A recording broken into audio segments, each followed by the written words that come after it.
Welcome to this explainer. So if you were tuning in, chances are you've just submitted a professional development unit or PDU claim, and instead of seeing that incredibly satisfying approved status, you got hit with a sudden needs review flag.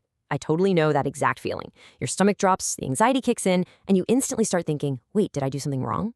Well, take a deep breath. Today, we're going to absolutely demystify the needs review status. By the time we wrap up here, you'll have clear, step-by-step guidance on exactly how to resolve this completely stress-free.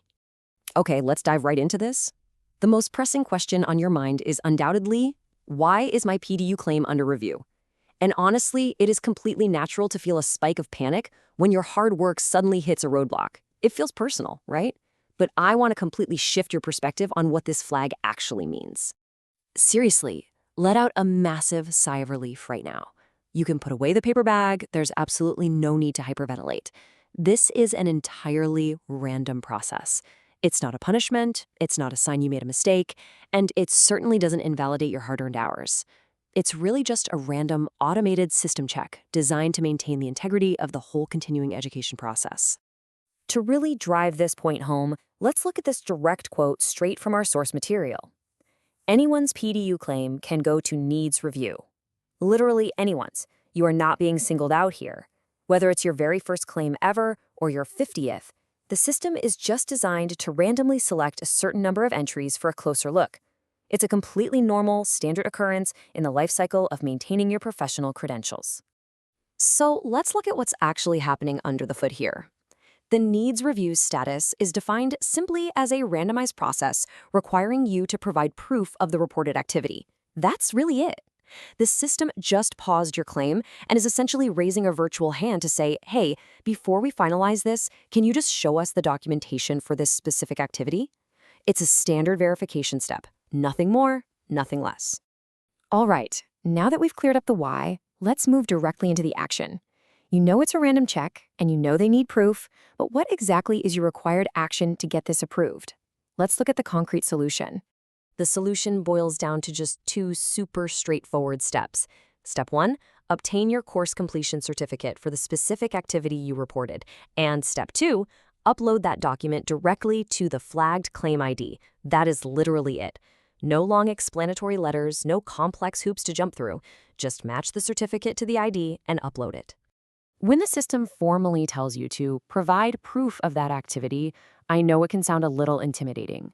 But remember, your uploaded course completion certificate serves as the exact required proof needed for that specific claim ID.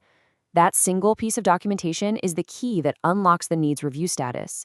Once you upload that certificate, you've successfully fulfilled your obligation. You've totally demystified the requirement by simply providing the proof. Of course, once you actually hit that upload button, human nature takes over. The ball is back in their court, and now you're wondering, okay, how long is this going to take?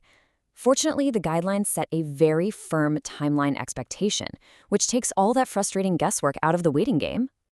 The magic number here is 3 to 5, specifically 3 to 5 business days. Once your document is uploaded, the review team needs this exact window to manually verify the PDUs you've reported. It's a precise, standard time frame that applies across the board. Let's break down this waiting period just a bit further. First, you upload the document to your claim ID. At that exact moment, the review period officially begins. The source documentation actually gives a great practical example. If you uploaded your document on an arbitrary date, let's say August 9th, the rule still stands. It takes 3 to 5 business days from that specific date for the team to process it. So your final instruction for this phase is simple. Please wait and allow time for the review. Patience is key here. Whether it's August 9th or today, that 3 to 5 business day processing time always applies. So as those 3 to 5 business days gracefully pass by, we pivot to the final phase. You've uploaded the certificate, you've waited patiently. So how does this journey finally come to an end? Well, the best part of this resolution is how entirely hands-off it is for you.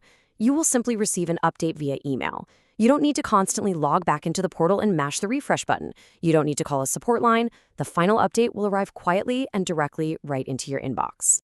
Let's just quickly review this life cycle from start to finish.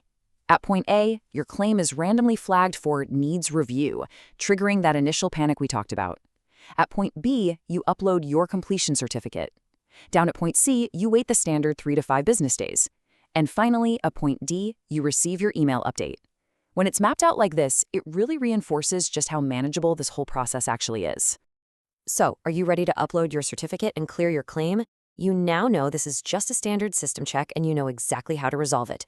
Go grab that certificate, upload it, and let this system do the rest. But before we sign off on this explainer, I'll leave you with this thought.